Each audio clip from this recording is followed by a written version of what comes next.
Canarias se ha convertido en el segundo destino preferido por los rusos en España. Solo Cataluña está por delante. 97 de cada 100 rusos que visitan las islas lo hacen a Tenerife.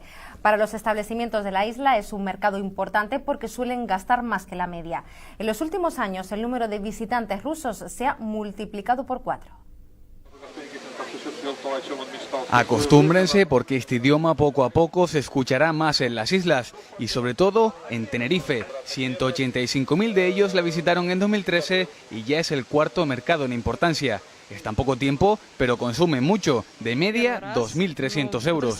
Lo conocieron por los amigos que ya han estado aquí y plantean gastar 1.000 euros.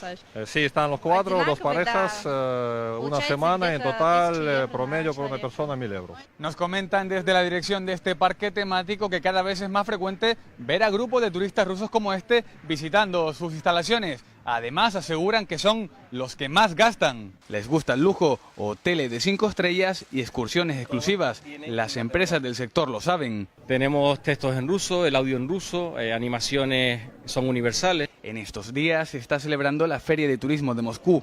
Allí, autoridades y empresarios canarios quieren consolidar este mercado al alza. Una de las medidas será devolverles el IJIC de sus compras en la pequeña y mediana empresa. No están obligados a pagar el IJIC.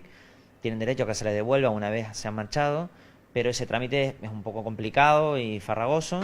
Entonces los grandes establecimientos ya tienen un sistema que les facilita al turista ese trámite. Un turismo que ha llegado para quedarse.